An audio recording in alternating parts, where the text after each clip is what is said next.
Hi, എല്ലാവർക്കും polytechnic alerts മലയാളത്തിലേക്ക് സ്വാഗതം. അപ്പോൾ ഇന്നിപ്പോൾ നിങ്ങളുടെ കൗൺസിലിംഗായിട്ട് ബന്ധപ്പെട്ടുള്ളതിൻ്റെ ഷെഡ്യൂളും കാര്യങ്ങളൊക്കെ പുറത്ത് വന്നിട്ടുണ്ട്. നിങ്ങൾ ഏത് സമയത്താണ് കോളേജിൽ ചെല്ലേണ്ടത്, നിങ്ങൾ കൊടുത്ത കോളേജിൽ എപ്പോഴാണ് പോകുന്നത് സംബന്ധിച്ച കാര്യങ്ങളൊക്കെ വന്നിട്ടുണ്ട്.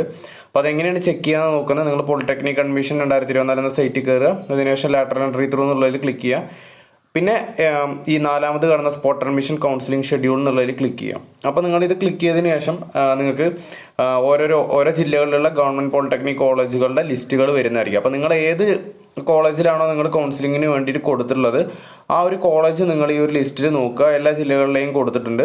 അപ്പോൾ അതിനുശേഷം നിങ്ങൾ നോക്കേണ്ടത് സൈഡിൽ കാണുന്ന ഒരു ഡൗൺലോഡ് ചെയ്യാനുള്ള ഒരു ബട്ടൺ കാണുന്നുണ്ടായിരിക്കും. അപ്പോൾ നിങ്ങളുടെ കോളേജ്, നിങ്ങൾ കൊടുത്ത കോളേജ് ഏതാണോ, അപ്പോൾ ആ ഒരു കോളേജ് നിങ്ങൾക്ക് അറിയില്ല. അപ്പോൾ ആ ഒരു കോളേജിൻ്റെ സൈഡിൽ കാണുന്ന ഒരു ഡൗൺലോഡ് ബട്ടണിൽ നിങ്ങൾ ക്ലിക്ക് ചെയ്തിട്ടുണ്ടെങ്കിൽ നിങ്ങൾക്കൊരു PDF ഡൗൺലോഡ് ആവുകയും നിങ്ങൾക്ക് ആ PDF വ്യൂ ചെയ്യുന്നതോടുകൂടി ആ കോളേജായിട്ട് ബന്ധപ്പെട്ടുള്ള കാര്യങ്ങളൊക്കെ ഈ ഒരു അഡ്മിഷൻ നിങ്ങൾ ഈ ലാറ്ററൽ എൻട്രി ത്രൂ പോകുന്ന സമയത്ത് നിങ്ങൾക്ക് അറിയേണ്ട കാര്യങ്ങളെ കുറിച്ചിട്ടൊക്കെ നിങ്ങൾക്ക് അതിൽ അറിയാൻ കഴിയും. അപ്പോൾ ഇതൊക്കെയാണ് മെയിനായിട്ട് വന്നുള്ളത്. അപ്പോൾ താഴേക്ക് സ്ക്രോൾ ചെയ്ത് നിങ്ങൾ പോകുന്ന സമയത്ത് ITIക്കാർക്കും അതുപോലെ +2 പിള്ളേർക്കും രണ്ടും തമ്മിൽ ഡേറ്റുകൾ ചേഞ്ച് ഉണ്ട്.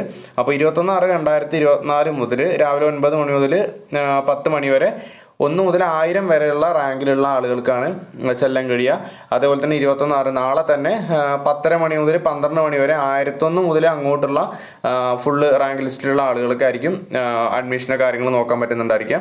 അതിനുശേഷം തന്നെ പിന്നെ നിങ്ങൾ നോക്കേണ്ടത് +2 ആയിട്ട് ബന്ധപ്പെട്ട് +2 പഠിച്ചിട്ട് നിങ്ങൾ ലാറ്ററൽ എൻട്രിക്കാനെ കയറാൻ നോക്കുന്ന ആളുകളുണ്ടെങ്കിൽ അതായിട്ട് ബന്ധപ്പെട്ടുള്ള കാര്യമാണ്. അപ്പോൾ അത് വരുന്നതെന്ന് പറഞ്ഞെങ്കിൽ 24-ാം തീയതിയാണ്. 21-ാം തീയതി കഴിഞ്ഞിട്ടുണ്ടെങ്കിൽ പിന്നെ വരുന്ന 24-ാം തീയതിയാണ്. അതിൽ ഇതേപോലത്തെ ഡേറ്റും കാര്യങ്ങളുണ്ടായിരിക്കും. അപ്പോൾ നിങ്ങൾ ഏത് റാങ്ക് ലിസ്റ്റ്, നിങ്ങളുടെ റാങ്ക് നമ്പർ എത്രയാണോ ആ റാങ്ക് അതിൻ്റെ ഇടയിൽ വരുന്ന ആ ഒരു സമയം എപ്പോഴാണോ നിഷ്കർഷിച്ചിട്ടുള്ള ആ ഒരു സമയത്ത് നിങ്ങൾ ചെല്ലുക. അപ്പോൾ ആ ഒരു സമയത്ത് ചെന്നിട്ടുണ്ടെങ്കിൽ നിങ്ങൾക്ക് നിങ്ങളുടെ അഡ്മിഷൻ പ്രൊസീജിയറും കാര്യങ്ങളൊക്കെ വളരെ എളുപ്പത്തിൽ ചെയ്യാൻ കഴിയും. അപ്പോൾ നിങ്ങൾ എങ്ങനെയാണ് നോക്കേണ്ടതെന്ന് വെച്ചാൽ ഈ ഒരു PDF ഡൗൺലോഡ് ചെയ്യുക. അതിനുശേഷം നിങ്ങൾ പോകേണ്ട സമയം